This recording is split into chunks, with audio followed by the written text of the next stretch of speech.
숨이 턱끝까지 차오르고 폐부 깊숙한 곳에서는 쇳가루를 삼킨 듯한 비릿한 혈향이 올라왔으니 이것이 삶의 마지막 순간인가 싶을 정도로 고통스러운 추위가 전신을 난도질하고 있었다. 한 치 앞도 분간할 수 없는 맹렬한 눈보라가 태백산맥의 험준한 산허리를 휘감아 돌며 마치 굶주린 짐승처럼 울부짖고 있었는데 그 하얀 지옥 속을 비틀거리며 걷는 한 사내의 몰골은 이미 산 사람의 것이라고 보기 힘들 지경이었다. 낡아빠진 갓은 이미 바람에 날아가 버린 지 오래였고 찢어진 도포자락 사이로 파고드는 칼바람은 살을 애는 듯한 통증을 넘어 이제는 감각마저 마비시키고 있었으나 사내는 멈출 수가 없었다. 멈추는 순간 그대로 눈 속에 파묻혀 영원히 깨어나지 못할 것임을 이 지독한 설산의 냉기가 그의 뼈에 새겨주고 있었기 때문이다. 사내의 이름은 이문원. 왕명을 받들어 암행길에 오른 어사였으나 지금 이 순간 그는 그저 추위와 사투를 벌이는 나약한 인간일 뿐이었고 그의 머릿속을 지배하는 것은 나라실도 아니요 탐관오리에 대한 분노도 아닌 오로지 살고 싶다는 본능적인 갈망과 기이하게도 3년 전 세상을 떠난 아내의 환영뿐이었다. 눈꺼풀이 천근만근 무거워지며 시야가 점점 흐릿해지는 찰나 문어는 눈발 사이로 일렁이는 기묘한 환영을 보았다고 생각했는데 그것은 다름 아닌 죽은 아내가 생전에 즐겨 입던 옥색 저고리의 자락이었다. 여보, 나를 두고 어디로 가시는 게요? 제발 나를 기다려주오. 헛것인 줄 알면서도 뻗은 손은 허공을 갈랐고 그 허무한 손짓 끝에 닿은 것은 따스한 체온이 아니라 차가운 눈송이뿐이었으니 문어는 그 자리에 무릎을 꿇으며 절망적인 신음을 토해내고 말았다. 정신이 혼미해지는 와중에도 그는 자신의 품속 깊은 곳에 숨겨둔 마패가 얼음장처럼 차갑게 식어 심장 가까이에서 묵직하게 눌러오는 것을 느꼈는데 그것은 마치 그가 짊어진 책임의 무게이자 그를 죽음으로 몰아넣는 족쇄와도 같았다.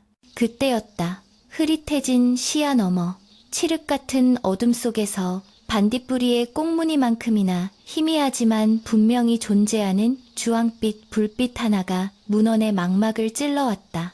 그것은 환각이 아니었고 도깨비불도 아니었으며 누군가가 생명을 태워 피워 올린 삶의 증거였으니 문헌은 꺼져가던 생명의 불씨를 다시 지피며 그 불빛을 향해 눈밭을 기어가기 시작했다. 얼마나 기어갔을까?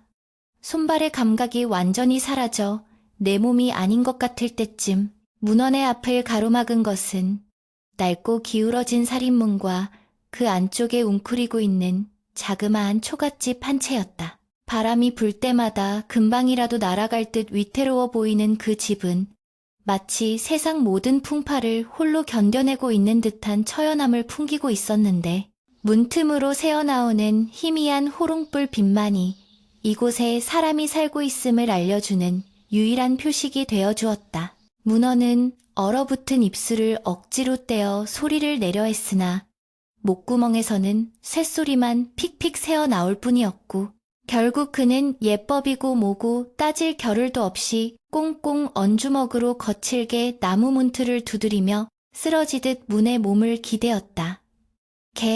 개시오. 지나가는 과객인데 제발. 그의 목소리는 바람소리에 묻혀 흩어졌으나 살고자 하는 처절한 두드림은 집 안의 주인에게 닿았는지 잠시 후 삐걱거리는 소리와 함께 굳게 닫혀있던 방문이 조심스럽게 열렸다.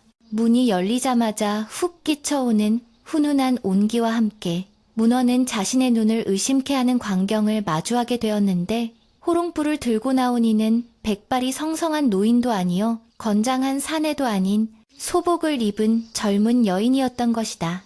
그녀의 얼굴은 달빛처럼 창백했고 깡마른 체구는 금방이라도 쓰러질 듯 위태로워 보였으나 그 눈빛만은 깊은 우물처럼 고요하고도 단단하여 문어는 순간적으로 압도당하는 느낌을 받았다. 여인은 눈보라 속에 쓰러져 있는 남루한 행색의 사내를 보고 놀란 기색을 감추지 못하며 뒷걸음질 쳤으나 이내 사내의 상태가 위중함을 깨닫고는 황급히 호롱불을 마루에 내려놓았다. 이 엄동설안에 어찌.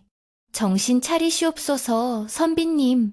여인의 목소리는 가늘고 떨렸으나 그 속에는 타인의 고통을 외면하지 못하는 따스한 연민이 들이차 있었고, 문어는 그 목소리에서 기시감을 느끼며 흐릿한 눈으로 여인을 올려다보았다. 염치불고하고 하룻밤만 묵어갈 수 있게 해주시오. 얼어 죽을 것 같소. 문원의 애원에도 불구하고 여인은 선뜻 대답하지 못한 채 망설이는 기색이 역력했는데, 이는 단순히 낯선 이에 대한 경계심 때문만이 아니었다. 초라한 마당 한 구석에는 집신 한 켤레만이 놓여 있었고, 어디에도 남정네의 흔적은 찾아볼 수 없었으니 이곳은 지아비를 잃고 홀로 살아가는 과부의 집임이 분명했던 것이다. 남녀가 유별하고 과부의 집에 외간 남자가 드는 것이 흉흉한 소문을 낳는 세상에서 여인에게 문원의 부탁은 목숨을 구해달라는 요청이자 동시에 그녀의 명예를 걸어야 하는 가혹한 시험이기도 했다. 그러나 여인은 문원의 파랗게 질린 입술과 덜덜 떨리는 손끝을 보며 짧은 한숨을 내쉬더니 결심한 듯 입술을 깨물고는 문을 활짝 열어젖혔다. 이리 들어오시지요. 죽어가는 사람을 문전박대하여 짐승의 밥이 되게 할 수는 없는 노릇 아닙니까? 여인의 부축을 받아 겨우 방 안으로 들어선 문어는 아랫목의 온기가 전신을 감싸 앉아 비로소 자신이 살아있음을 실감하며 안도의 숨을 내쉬었다. 방 안은 검소하다 못해 초라하기 그지 없었는데 낡은 반다지 하나와 서한 하나가 가구의 전부였고, 벽에는 빗물이 샌 흔적이 얼룩져 있어 여인의 곤궁한 살림살이를 짐작하게 했다. 여인은 말없이 문원에게 따뜻한 물 한 사발을 건네고는 방 한 구석에 앉아 바느질감을 정리하며 애써 문원과 시선을 마주치지 않으려 노력하는 모습이었다. 문원은 떨리는 손으로 물사발을 받아들고 한 모금 들이키며 곁눈질로 여인의 옆모습을 훔쳐보았는데, 호롱불 아래 드리워진 그녀의 그림자가 너무나도 쓸쓸해 보여 가슴 한구석이 아려왔다. 그때 여인이 고개를 돌려 문원과 눈이 마주쳤고, 그 순간 문원은 심장이 멎는 듯한 충격에 휩싸여 들고 있던 물사발을 놓칠 뻔했다. 그녀의 눈매, 콧날, 그리고 입가에 서린 옅은 우수까지 눈앞의 여인은 3년 전 병으로 세상을 떠난 아내 연희와 너무나도 닮아 있었기 때문이었다. 물론 생김새가 똑같은 것은 아니었으나 분위기와 느낌, 그리고 무엇보다 눈빛 속에 담긴 그 깊은 슬픔의 빛깔이 문원의 기억 속에 각인된 아내의 마지막 모습과 소름 끼치도록 겹쳐 보였다. 문원은 저도 모르게 부인 하고 나직하게 읊조렸으나 이내 정신을 차리고 고개를 세차게 저으며 자신의 실수를 책망했다. 여인은 문원의 기이한 반응에 의아한 표정을 지으면서도 몸은 좀 녹으셨는지요? 변변치 않은 곳이라 대접할 것이 없어 송구합니다. 라고 말하며 정중하게 고개를 숙였다. 문원은 자신의 무례를 감추기 위해 헛기침을 하며 아니요. 죽을 목숨을 살려주셨는데 어찌 그런 말씀을. 소생은 한양에서 과거를 보러 가던 유생이온데 길을 잘못 들어 이 지경이 되었소이다. 라며 거짓 신분을 둘러댔다. 여인은 문원의 말을 믿는 눈치였으나 그녀의 표정은 여전히 어두웠고 무언가 말 못할 근심이 가득 차 있는 듯했다. 문원은 암행어사로서의 본능적인 감각으로 이 집, 아니 이 여인에게 심상치 않은 사연이 있음을 직감했다. 단순히 가난 때문에 짓는 표정이 아니었다. 그것은 억울함과 분노, 그리고 체념이 뒤섞인 복잡한 감정의 덩어리였으며, 문원은 그녀의 떨리는 손끝이 바느질감을 꽉 쥐고 있는 것을 놓치지 않았다.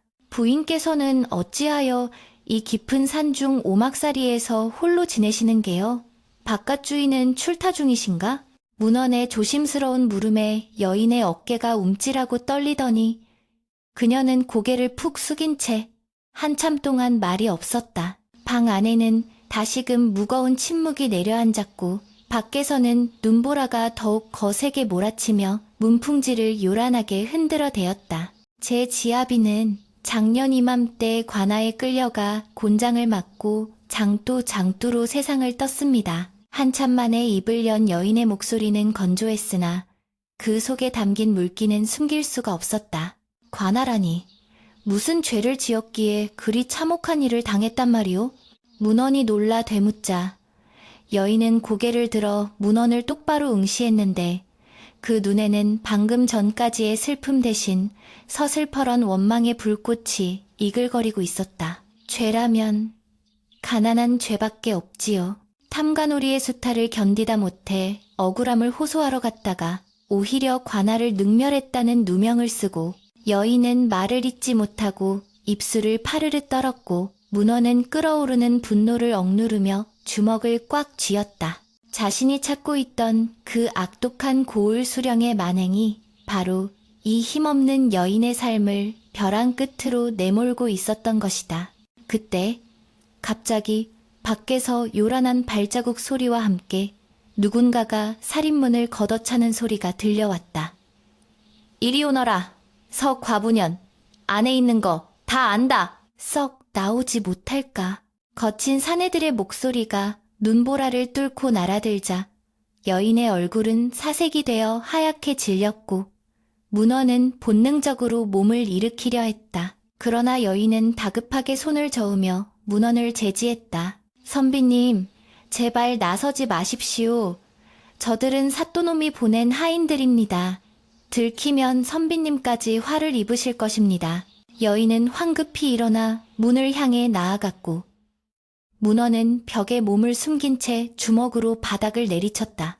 아내를 잃은 슬픔과 닮은 여인을 향한 연민, 그리고 탐관오리에 대한 증오가 뒤섞여 문헌의 가슴 속에서 뜨거운 용암처럼 들끓기 시작했으니 이 밤은 결코 조용히 지나가지 않을 것임을 예고하고 있었다. 문헌은 찢어진 창호지 구멍으로 밖을 내다보았고 눈보라치는 마당에는 횃불을 든 서너 명의 장정들이 흉악한 미소를 지으면서 과부의 집을 포위하고 있었다. 거친 발소리와 함께 마당을 점령한 불청객들은 마치 지옥에서 기어 올라온 아귀들처럼 횃불을 휘두르며 고요하던 설약에 정막을 무참히 찢어놓았으니 그들의 난동에 놀란 산새들이 푸드덕거리며 어둠 속으로 숨어들고 나뭇가지에 쌓여있던 눈더미가 쿵 하고 떨어져 내리며 불안감을 가중시켰다.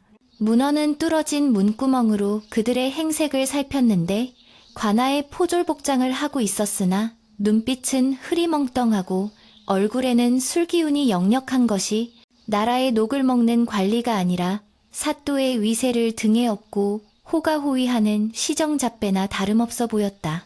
그중 우두머리로 보이는 자가 삐딱하게 서서 가래침을 첨뱉으며 소리쳤다. 과부! 문 열라는 소리가 안 들리느냐? 관아에서 환곡과 물 받으러 왔는데 이리 밤뜨게 굴다니 내년이 정령곤장 맛을 다시 보고 싶은 게로구나.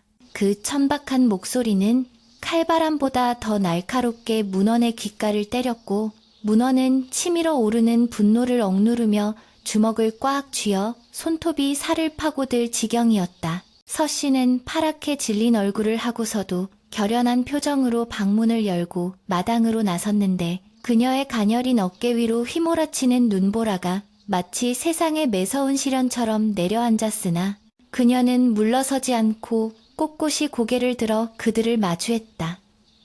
이 밤중에 무슨 행패입니까? 환곡이라니요. 저는 지난 가을에 이미 빚진 쌀을 모두 갚았고 관아의 창고지기에게 확인증까지 받았습니다. 더 이상 내놓을 것이 없으니 돌아가십시오. 서 씨의 목소리는 떨리고 있었지만 그 안에 담긴 논리는 정연했고 당당했다. 그러나 그들은 애초에 이치나 도리를 따지러 온 자들이 아니었으니 우두머리 사내는 킬킬거리며 횃불을 서 씨의 얼굴 가까이 들이대며 위협적인 태도를 취했다. 이런 맹랑한 년을 보았나? 네, 죽은 남편 앞으로 떨어진 백골 징포. 가 산더미 같은데 고작 쌀 몇 성 갚았다고 배를 째라 이 말이냐? 죽은 놈이 빚을 남겼으면 산년이라도 갚아야 하는 것이 국법이거늘. 백골 징포라니. 이미 죽어 백골이 된 사람에게까지 세금을 거두는 그 악랄한 수탈에 문어는 기가 막혀 숨이 턱 막힐 지경이었고, 백성을 보살펴야 할 목민관이 도리어 백성의 고열을 짜내는 흡혈귀가 되어버린 현실에 통탄을 금치 못했다. 방 안에서 숨죽여 이 광경을 지켜보는 문헌의 가슴 속에서는 뜨거운 불길이 일렁였으나 지금 당장 뛰쳐나가 저들의 턱을 부수어 놓는다면 서씨가 받을 피해가 더 커질 수도 있다는 이성적인 판단이 그의 발목을 잡고 있었다. 그는 자신이 암행어사라는 사실을 밝히는 순간 이 거대한 부패의 사슬을 끊어낼 결정적인 증거를 잡기도 전에 도망칠 놈들을 생각하며 피를 토하는 심정으로 인내의 끈을 붙잡고 있었다. 문어는 품속에 있는 마패를 어루만지며 이 치욕스러운 순간을 뼈에 새기듯 기억하고 또 기억했다. 돈이 없으면 몸으로라도 때워야지 않겠느냐? 우리 사또나리께서 일찍이 과부가 된 내년의 처지를 딱하게 여겨 오늘 밤 수청을 들 기회를 주시겠다는데 감히 거절을 해? 놈들의 입에서 나온 말은 짐승의 짖음보다 못하였고 그들의 탐욕스러운 눈길이 서씨의 얇은 소복 위를 훑어내릴 때마다 문어는 자신이 발가벗겨진 듯한 수치심과 분노를 느꼈다. 사내들이 낄낄거리며 서씨의 손목을 낚아채려 하자 서씨는 비명 대신 품속에서 번뜩이는 무언가를 꺼내들었으니 그것은 달빛을 받아 서늘한 빛을 뿜어내는 은장도였다. 내 몸에 손대지 마라. 내 비록 힘없는 과부이나 지아비를 잃고 정절을 지키며 사는 몸이다. 더러운 손으로 나를 욕보이려거든. 차라리 이 자리에서 혀를 깨물고 죽어 귀신이 되어 너희를 저주할 것이다. 서씨가 자신의 목에 칼끝을 겨누며 표독스럽게 외치자 기세 등등하던 사내들도 그 서슬퍼런 기백에 눌려 멈칫하며 뒷걸음질 쳤다. 은장도를 쥔 서씨의 손은 사시나무 떨듯 떨리고 있었으나 그 눈빛만은 죽음을 각오한 자만이 가질 수 있는 섬뜩한 광채를 띠고 있었기에 술 취한 포졸들도 함부로 달려들지 못하고 서로 눈치만 살피는 형국이 되었다. 독한 년 같으니라고. 오늘은 일단 물러가지만 내일 날이 밝는 대로 사또나리가 직접 친히 납시어 내년을 관하로 끌고 갈 것이다. 그때도 그 칼로 버틸 수 있나 두고 보자. 우두머리 사내는 분이 풀리지 않는지 마당에 놓여있던 장독을 발로 착 깨트리고는 침을 꿰뱉으며 횃불을 들고 어둠 속으로 사라져갔다. 깨진 장독에서 흘러나온 간장 냄새가 비릿하게 퍼지고 멀어지는 발자국 소리 뒤로 다시금 무거운 정막과 눈보라 소리만이 남겨졌으나 그 긴장감은 사라지지 않고 더욱 팽팽하게 당겨져 있었다. 문어는 그제야 참았던 숨을 몰아쉬며 벽에 기대어 있던 몸을 일으키려 했으나 다리에 힘이 풀려 주저앉고 말았는데 이는 공포 때문이 아니라 자신의 무력함에 대한 자괴감 때문이었다.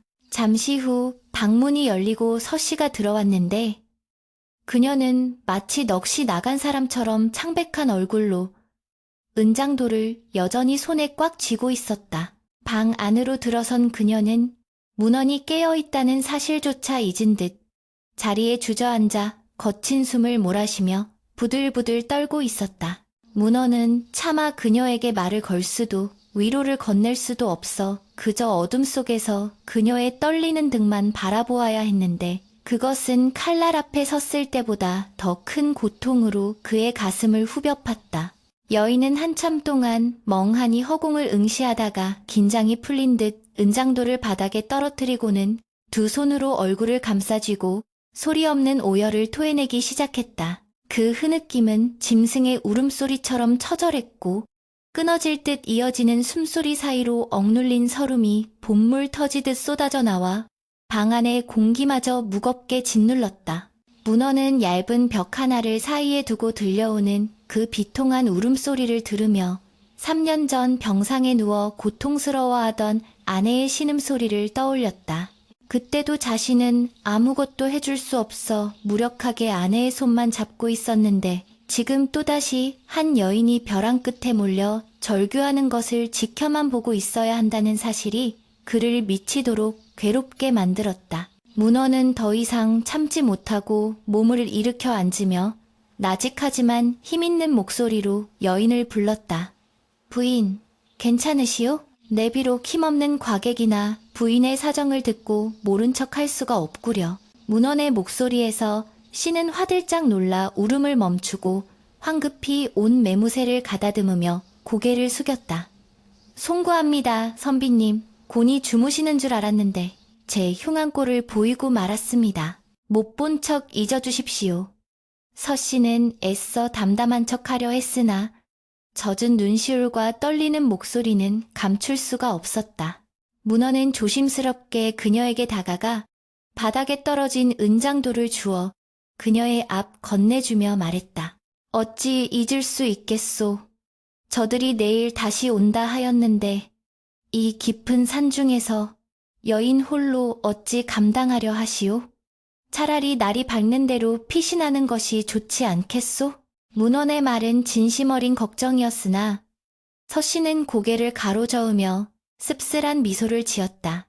피신이라니요? 갈 곳도 없거니와 도망친다고 해결될 일이 아닙니다. 제가 도망치면 저들은 제 죽은 지아비의 무덤을 파헤치고 제 친정 식구들까지 괴롭힐 것입니다. 서씨의 대답은 문원의 가슴을 철렁하게 만들었는데 그녀는 이미 자신의 운명을 예감하고 죽음으로써 결백을 증명하려는 위태로운 결의를 품고 있었기 때문이었다. 이 고을 사또인 변학도는 재물에 눈이 멀어 백성의 고열을 짜내는 것도 모자라 여색을 탐하여 고을의 처자들을 닥치는 대로 유린하고 있습니다. 제 남편도 그에게 밉보여 억울하게 죽임을 당했는데 제가 어찌 구차하게 목숨을 부지하려 도망치겠습니까? 내일 그가 온다면 저는 이 은장도로 제 목을 찔러서라도 그의 죄를 하늘에 고할 것입니다. 서씨의 눈빛은 촛불처럼 일렁였으나 그 중심에는 꺼지지 않는 심지가 굳건히 자리 잡고 있었고 문어는 그 모습에서 조선의 여인이 지닌 지조와 절개를 보았다. 그리고 동시에 왕의 대리인인 자신이 해야 할 일이 무엇인지 명확하게 깨달았다. 문어는 주먹을 불끈 쥐며 속으로 다짐했다. 내일 반드시 저 탐관오리의 죄상을 천하에 낱낱이 밝히고 이 여인의 억울함을 풀어주리라. 내 직을 걸고, 아니 내 목숨을 걸고 맹세하노라. 그는 겉으로는 여전히 유약한 선비 행세를 하며 걱정스러운 표정을 지었지만 그의 눈빛은 이미 매서운 매의 눈처럼 차갑게 빛나고 있었다. 부인, 너무 상심치 마시오. 하늘이 무너져도 솟아날 구멍이 있다 하였소. 내일 일은 내일 생각하고 밤이 깊었으니 조금이라도 눈을 붙이시오. 소생이 비록 힘은 없으나 밤새 이 문 앞을 지킬 테니 안심하시구려. 문원의 말은 단순한 위로가 아닌 묵직한 약속처럼 들렸고 서씨는 그의 깊은 눈빛에서 알 수 없는 안도감을 느끼며 조용히 고개를 끄덕였다. 밤은 점점 깊어 축시를 넘어가고 있었으나 눈보라는 멈출 기미를 보이지 않고 더욱 거세게 몰아쳐 초갓집을 삼킬 듯이 위협했다. 문어는 윗목에 자리를 잡고 누웠으나 잠을 이룰 수 없었고 서씨 또한 아랫목에 웅크리고 누워 뒤척이는 소리가 들려왔다. 얇은 벽 하나를 사이에 두고 두 남녀는 각자의 생각에 잠겨 있었는데 한 사람은 다가올 죽음의 그림자에 떨고 있었고 다른 한 사람은 그 그림자를 걷어낼 칼을 갈고 있었다. 문어는 머릿속으로 내일 벌어질 상황을 수십 번 시뮬레이션하며 사또와 그 일당을 어떻게 일망타진할 것인지 계획을 세웠다. 그의 손은 도포 자락 속에 숨겨진 마패를 꽉 쥐고 있었는데 그 차가운 금속의 감촉이 오히려 그의 뜨거운 심장을 차분하게 식혀주었다. 바람 소리가 잦아드는가 싶더니 지붕 위에 쌓인 눈이 무게를 이기지 못하고 스르르 흘러내리는 소리가 들려왔다. 마치 누군가의 한숨 소리 같기도 하고 다가올 파국을 예고하는 전조 같기도 한 그 소리에 문어는 눈을 번쩍 떴다. 새벽의 푸르스름한 빛이 창호지에 스며들기 시작했으나 그것은 희망의 빛이 아니라 서늘한 심판의 서광이었다. 문어는 자리에서 일어나 앉아 옷매무새를 가다듬고 밤새 갈아둔 마음의 칼날을 세웠다.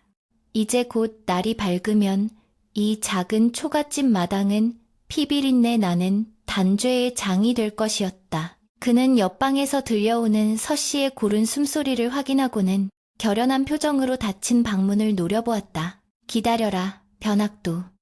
내 놈의 그 더러운 탐욕이 내 놈의 목을 조르는 밧줄이 되게 해주마. 어사 이문원의 독백이 새벽 공기 속으로 흩어지며 폭풍 전야의 긴장감이 방 안을 가득 채웠다.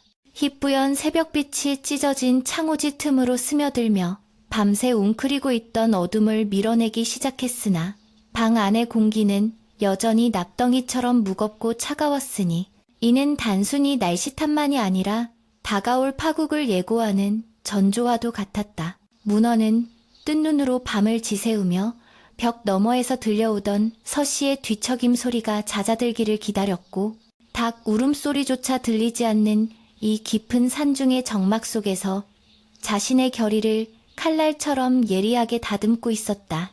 밤새 내리던 눈은 그쳤으나 세상은 온통 하얀 수해를 입은 듯 창백하게 변해 있었고 처마 끝에 매달린 고드름은 마치 누군가의 얼어붙은 눈물처럼 길게 늘어져 서슬퍼런 한기를 뿜어내고 있었다. 잠시 후 부엌 쪽에서 달그락거리는 소리가 들려오더니 문이 조심스럽게 열리고 서씨가 자그마한 소반을 들고 들어왔는데 그녀의 얼굴은 밤새 흘린 눈물로 퉁퉁 부어 있었으나 눈빛만은 체념과 각오가 뒤섞인 기묘한 평온함을 띠고 있었다. 누추하지만 욕이라도 하십시오. 가시는 길에 빈속으로 보내드릴 수는 없어 끓여보았습니다. 서씨가 내려놓은 소반 위에는 이가 빠진 사기 그릇에 담긴 묽은 시래기죽 한 그릇과 짠지 몇 조각이 전부였으니 그 곤궁한 살림살이가 뼈저리게 느껴져 문헌의 가슴 한구석이 욱신거려왔다. 문헌은 숟가락을 들기 전 소반을 내려놓는 서씨의 손을 무심코 바라보게 되었는데 그 손은 여인의 손이라기보다는 고된 노동에 찌든 농부의 손처럼 거칠게 터지고 마디마디 굵은 굳은 살이 박혀 있었으며 손등에는 어제 포졸들이 행패를 부릴 때 긁힌 듯한 시퍼런 멍자국이 선명하게 남아 있었다.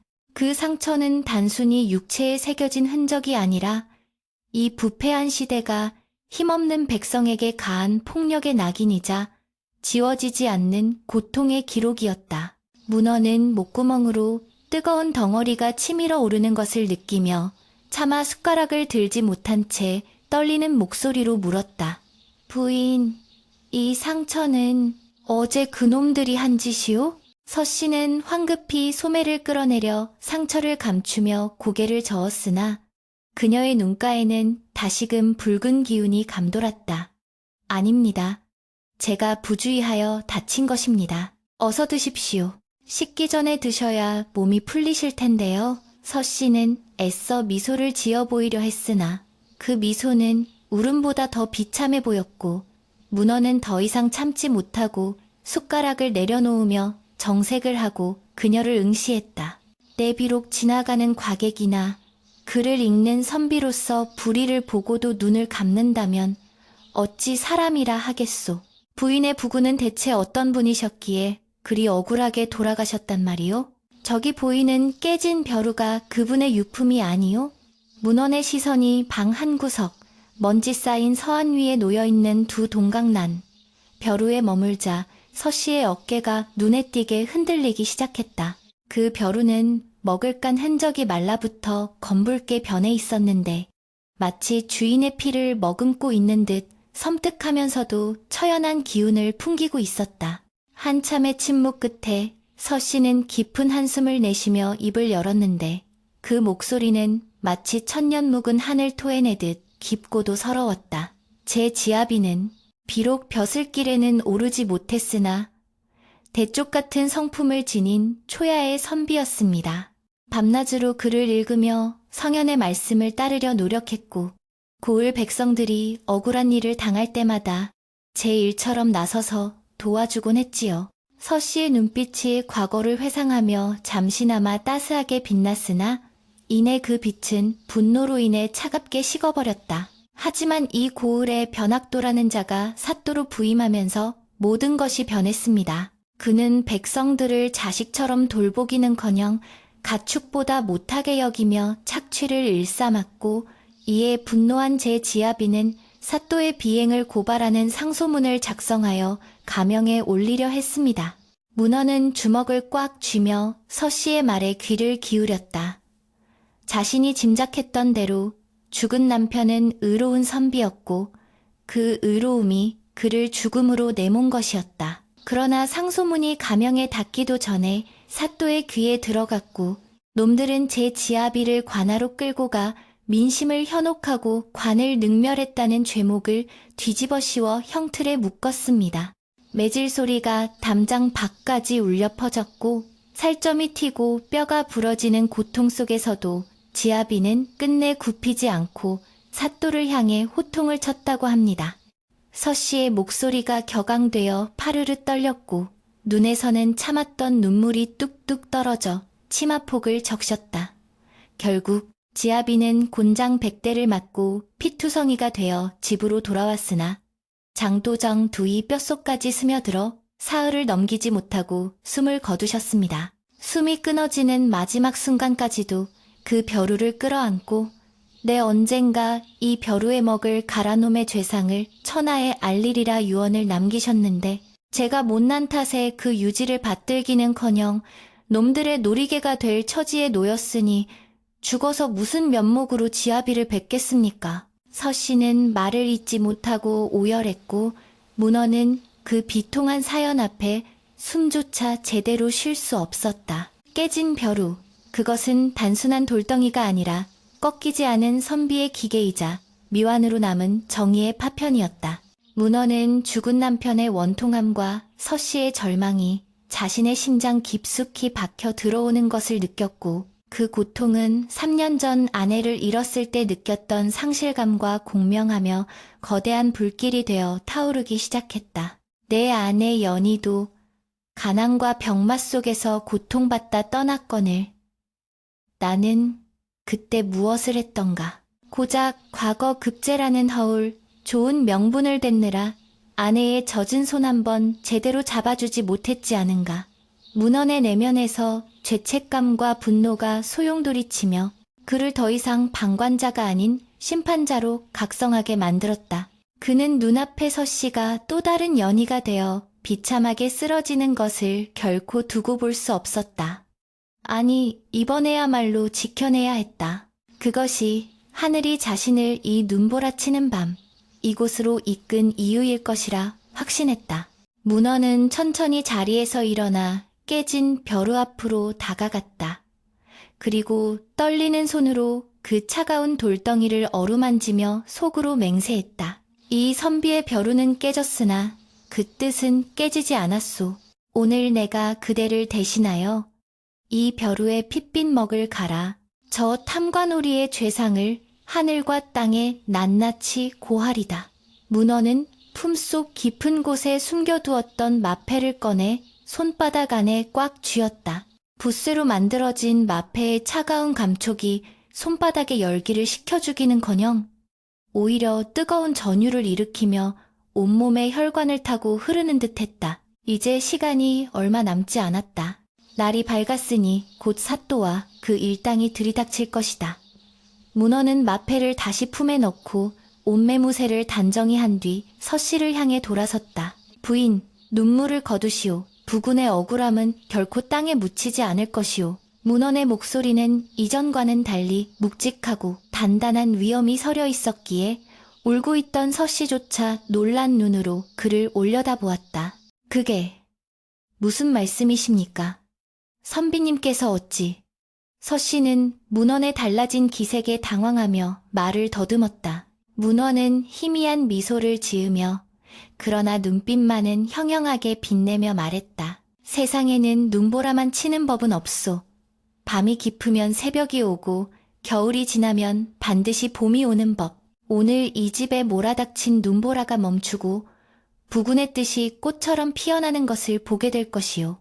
문헌의 말은 알 수 없는 확신으로 가득 차 있었고 서씨는 그 말에서 지아비가 살아있을 때 보여주었던 든든함을 느끼며 가슴이 뛰는 것을 억누를 수 없었다. 그때였다. 멀리서부터 징과 꽹과리 소리가 요란하게 들려오더니 수십 명의 발자국 소리가 땅을 울리며 다가오는 것이 느껴졌다. 삿도 행차시다. 길을 비켜라. 거만한 외침과 함께 초가집을 둘러싼 공기가 순식간에 험악하게 변했다. 서씨의 얼굴은 다시금 사색이 되었고 몸은 와들와들 떨리기 시작했다. 왔습니다. 놈들이 왔습니다.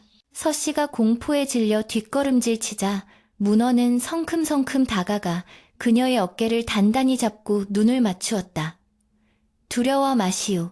저들은 오늘 자신들이 밟고 서 있는 땅이 지옥으로 변하는 것을 보게 될 것이오. 부인은 그저 방 안에 계시다가 내가 부르면 그때 나오시오. 알겠소?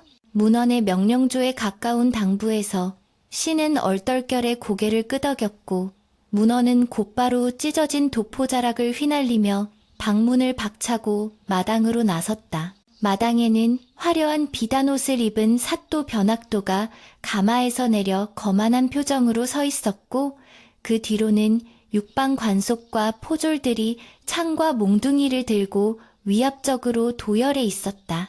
변학도는 다 허물어져가는 초갓집을 경멸 어린 시선으로 훑어보더니 마당에 서 있는 남루한 행색의 문헌을 발견하고는 콧방귀를 뀌었다. 어디서 굴러먹던 개뼈다귀가 감히 내 앞을 가로막느냐? 썩 꺼지지 못할까? 사또의 호통에도 문헌은 눈 하나 깜짝하지 않고 오히려 뒷짐을 진 채 오만하게 그들을 내려다보았다. 백성을 자식처럼 돌봐야 할 목민관이 아침부터 과부의 집을 애워싸고 행패를 부리니 이것이 왕법 왕파에 맞는 일이요? 문헌의 일갈은 쩌렁쩌렁하게 울려 퍼져 좌중을 압도했고 변학도의 얼굴은 순식간에 불그락부르락해졌다. 바야흐로 폭풍이 몰아치기 직전 깨진 벼루 속에 숨겨져 있던 정의의 칼날이 마침내 세상 밖으로 드러나려 하고 있었다. 저놈이 실성을 해도 단단히 했구나. 감히 누구 안전이라고 주둥이를 함부로 놀리느냐. 변학도의 고함 소리에 놀란 까마귀 떼가 하늘로 솟구쳤고 그의 얼굴은 모욕감으로 시뻘겋게 달아올라 터질 듯 부풀어 올랐다. 그는 쥐고 있던 부채를 쫙 펼쳐 문헌을 가리키며 악을 써댔다. 여봐라. 저 미친 거지를 당장 끌어내어 멍석마리를 하고 그 입을 찢어 다시는 헛소리를 짓거리지 못하게 하라. 그리고 저녀는 머리채를 잡아서라도 내 가마에 태워라.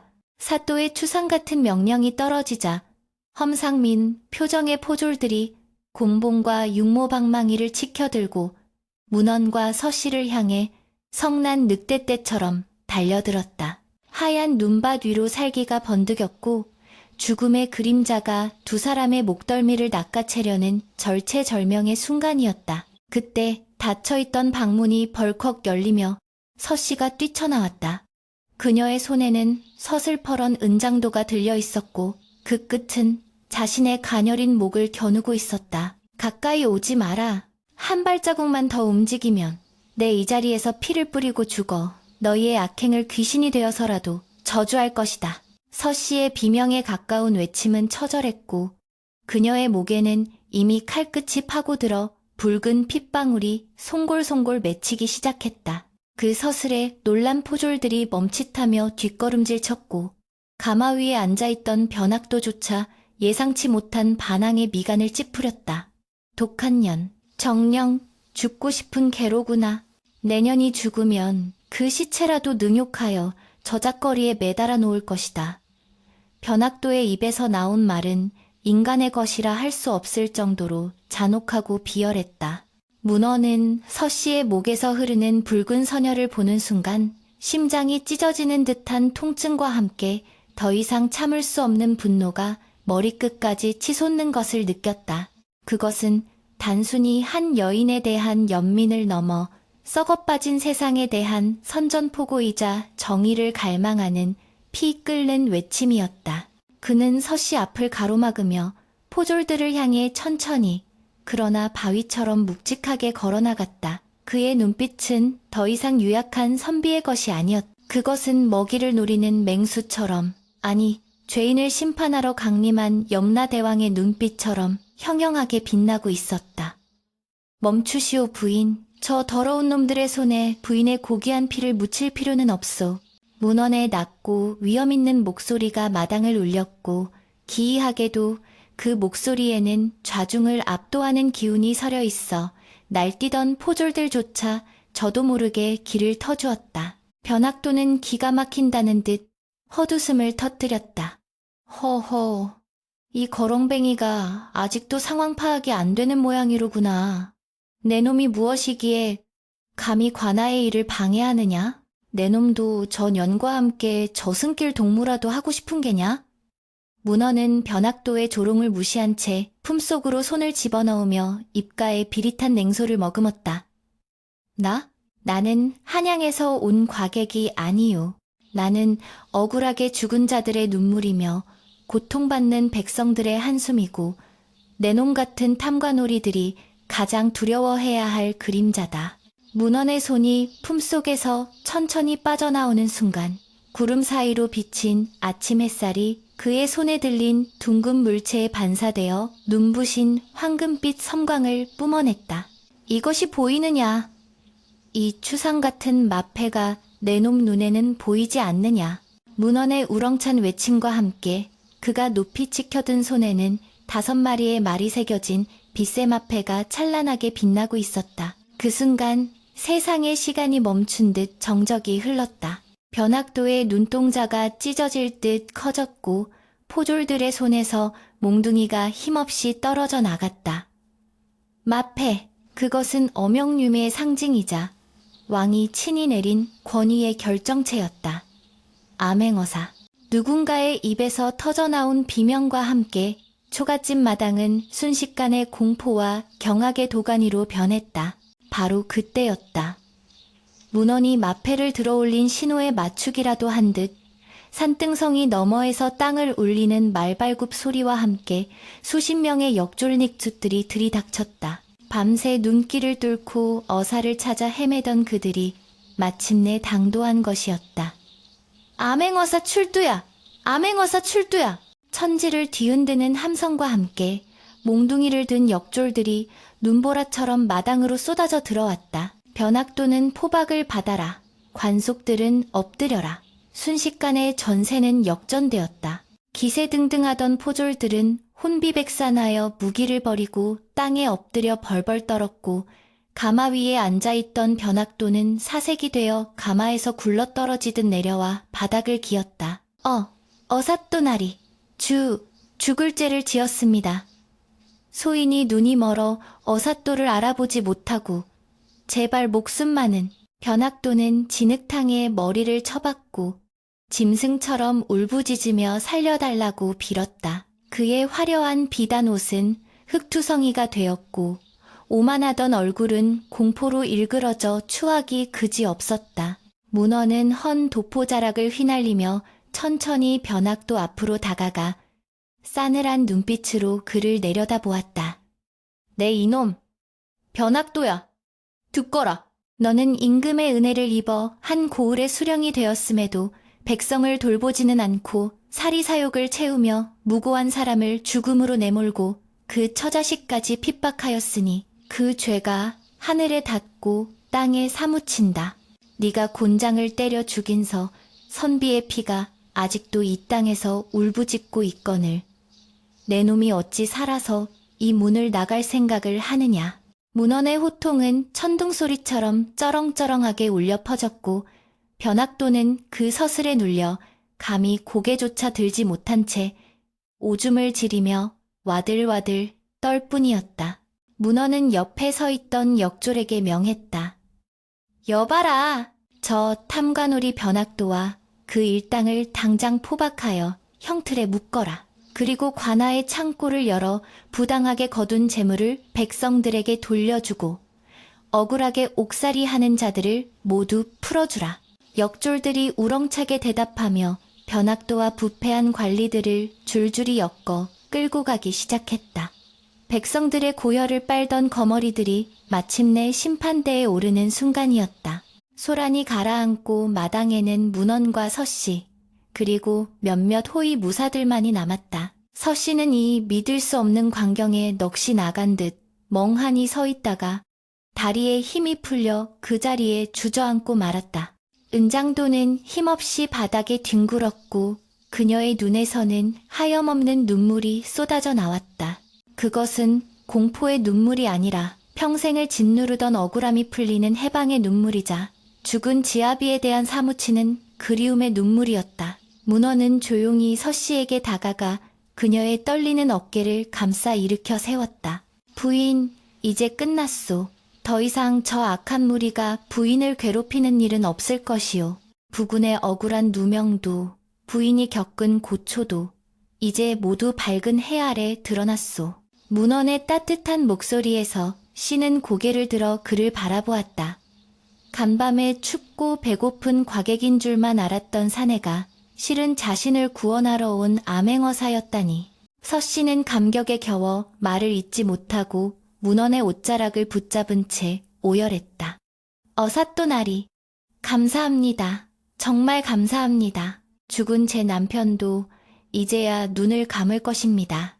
그녀의 통곡 소리는 눈 그친 설산의 고요함을 가르고 메아리쳐 퍼져나갔다. 문헌은 서씨의 울음소리를 들으며 방 안으로 시선을 돌렸다. 열린 문틈으로 깨진 벼루가 아침 햇살을 받아 반짝이고 있었다. 마치 죽은 선비가 환하게 웃고 있는 듯한 착각이 들었다. 문헌은 마음속으로 묵념을 올렸다. 그대여, 편히 가시게. 그대의 뜻은 이 문헌이 이어받아 다시는 이 땅에 억울한 죽음이 없도록 하겠네. 그는 하늘을 올려다보았다. 구름이 걷히고 파란 하늘이 드러나고 있었다. 지독했던 눈보라의 밤은 가고 찬란한 아침이 오고 있었다. 그러나 문헌의 임무는 아직 끝나지 않았다. 그는 서씨를 부축하여 관하로 향했다.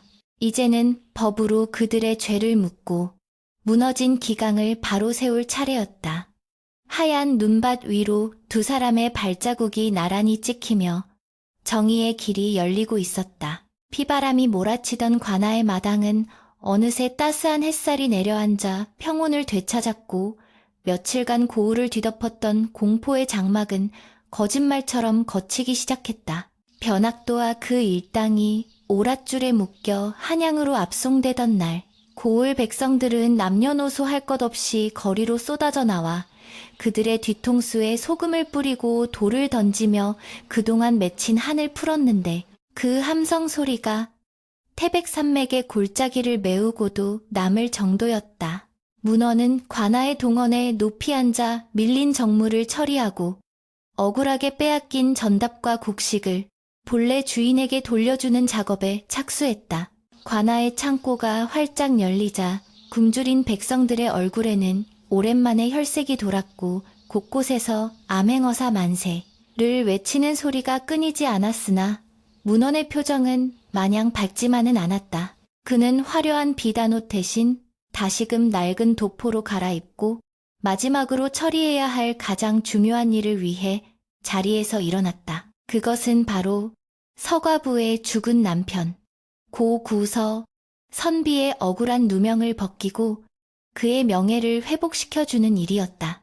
문헌은 직접 붓을 들어서 선비의 무죄와 변학도의 만행을 기록한 판결문을 작성하였고 이를 가명에 보내어 그가 죽어서나마 통정대부 통정다이후에 교지를 추서받을 수 있도록 조치하였다. 그리고서 과부에게는 평생 먹고 살 걱정이 없도록 관아의 별채와 넉넉한 전답을 내리고 그녀의 정절을 기리는 정려문, 징더문을 세우도록 명했다. 모든 조치가 끝난 후 문헌은 수행원들을 물리치고 홀로 서씨가 있는 산속 초가집으로 향했다. 며칠 전만 해도 눈보라에 파묻혀 길조차 찾기 힘들었던 그곳은 이제 눈이 녹아 질척한 흙길이 드러나 있었고 처마 밑에는 영롱한 물방울이 뚝뚝 떨어지며 봄이 멀지 않았음을 알리고 있었다. 살인문 앞에 선 문어는 잠시 망설이다가 인기척을 내며 안으로 들어섰다. 부인, 계시오? 이문원이 왔소이다. 서씨는 부엌에서 나오다가 문원을 보고는 깜짝 놀라 젖은 손을 치마폭에 닦으며 황급히 고개를 숙였다. 어삿도나리, 기별도 없이 어찌 이 누추한 곳까지 친히 오셨습니까? 관아에서 불러주시면 제가 달려갔을 터인데 그녀의 목소리는 여전히 떨리고 있었으나 며칠 전에 절망적인 떨림과는 다른 경외심과 감사가 뒤섞인 떨림이었다. 문어는 빙글에 미소를 지으며 마루 끝에 걸터 앉았다. 관복을 벗으면 나 또한 한 명의 선비일 뿐이요. 부인께서 끓여주신 그 시래기죽 맛을 잊지 못해 작별 인사라도 드리고자 들렀소. 문원의 소탈한 태도에서 씨는 어쩔 줄 몰라 하며 방석을 내어드리려 했으나 문어는 손을 저어 사양했다. 아니요. 길을 떠나는 사람이 엉덩이를 무겁게 해서야 되겠소. 잠시 이야기나 나누고 가리다. 두 사람은 툇마루에 나란히 앉아 따뜻한 햇볕을 쬐며 도란도란 이야기를 나누었다. 문어는 품속에서 한지뭉치를 꺼내 서씨에게 건네주었는데 그것은 바로 서선비의 신원셴옌을 증명하는 문서와 관아에서 지급한 토지 문서였다. 이것으로 부군의 억울함은 모두 풀렸소. 이제 더 이상 세상의 눈치를 보거나 숨죽여 울지 마시오. 부군은 비록 가셨으나 그의 뜻은 이 문서와 함께 영원히 남을 것이오. 서씨는 떨리는 손으로 문서를 받아들고는 글자를 읽어내려가다 끝내 참지 못하고 굵은 눈물방울을 뚝뚝 흘렸다. 날이 이 은혜를 어찌 다 갚아야 할지 죽어서 백골이 되어서도 결코 잊지 않겠습니다. 서씨가 큰 절을 올리려 하자 문어는 급히 그녀의 팔을 잡아 만류했다. 은혜라니 당치 않소. 나는 그저 나라의 녹을 먹는 관리로서 마땅히 해야 할 일을 했을 뿐이오. 오히려 부인께 감사해야 할 사람은 나여. 문원의 의외의 말에 서씨가 고개를 들어 그를 바라보았다. 문어는 먼 산을 응시하며 쓸쓸하면서도 온화한 표정으로 말을 이었다. 실은 부인을 처음 뵈었을 때 3년 전 세상을 떠난 제 아내와 너무나 닮아 놀랐었소. 제 아내도 부인처럼 맑고 강인한 사람이었으나 못난 지아비를 만나 가난과 병마에 시달리다 허망하게 눈을 감았지요. 문원의 고백에서 씨의 눈동자가 흔들렸다. 그래서 저를 도와주신 것입니까? 그녀의 조심스러운 물음에 문어는 고개를 가로저었다. 처음에는 그랬을지도 모르오. 허나 지켜보니 부인은 제 아내의 그림자가 아니라 서씨 부인 그 자체로 존경받아 마땅한 분이셨소. 눈보라 속에서도 꺾이지 않는 부인의 절개와 용기를 보며 죽은 아내에 대한 죄책감에 갇혀있던 나 자신을 비로소 용서할 수 있었소. 부인이 저를 구원한 것이나 다름없소. 문원의 진심 어린 말에 서씨의 가슴속에 일렁이던 미묘한 감정의 파도도 잔잔하게 가라앉았다. 그것은 남녀 간의 정욕이 아닌 서로의 상처를 알아보는 영혼의 공명이자 깊은 신뢰였다. 서씨는 문원의 눈을 깊이 들여다보며 눈물 젖은 미소를 지어 보였다. 나리께서 그리 말씀해 주시니 제 지아비도 저승에서 기뻐할 것입니다. 부디 강령하십시오. 나리께서 가시는 길마다 봄햇살이 비추기를 매일 밤 기도하겠습니다. 서씨의 말은 단순한 작별 인사가 아니라 평생을 간직할 축복의 주문과도 같았다. 문어는 자리에서 일어나 온 매무새를 가다듬었다. 이제 정말 떠나야 할 시간이었다. 그는 마당 한 구석 눈 속에 파묻혀 있던 매화나무 가지를 가리키며 말했다. 보시오 부인, 저기 매화 봉오리가 맺혀 있소. 지난밤 그 모진 눈보라를 견뎌내고 기어이 꽃을 피우려 하고 있구려. 부인의 삶도 저 매화와 같소. 이제 혹독한 겨울은 끝났으니 부디 저 매화처럼 고귀하고 향기롭게 살아가시오. 문헌의 따뜻한 격려에서 씨는 하염없이 고개를 끄덕였다. 문헌은 마지막으로 서씨를 향해 깊은 눈인사를 건네고는 미련 없이 몸을 돌려 살인문을 나섰다. 서씨는 문헌이 산 모퉁이를 돌아보이지 않을 때까지 대문 기둥을 붙잡고 서 있었다. 그녀의 시선은 문헌이 사라진 길 끝에 머물러 있었지만 마음은 더 이상 슬픔에 잠겨 있지 않았다. 그녀는 품속에 안은 문서의 온기를 느끼며 하늘을 올려다 보았다. 구름 사이로 내리쬐는 햇살이 눈부시게 쏟아져 내리고 있었다. 그녀는 문헌이 가리켰던 매화나무로 다가갔다. 정말로 쌀알만한 붉은 봉오리가 껍질을 깨고 세상 밖으로 고개를 내밀고 있었다. 서씨는 그 봉오리를 조심스럽게 어루만지며 처음으로 소리내어 웃었다. 그것은 희망의 웃음이었다. 한편 다시 삿갓을 눌러쓰고 괴나리 보찜을 맨 문헌은 터벅터벅 산길을 내려가고 있었다. 그의 발걸음은 올 때와는 비교할 수 없을 정도로 가벼웠다. 문헌은 걷다가 문득 뒤를 돌아보았다. 멀리 산 중턱에 자리 잡은 초가집 굴뚝에서 하얀 연기가 피어오르고 있었다.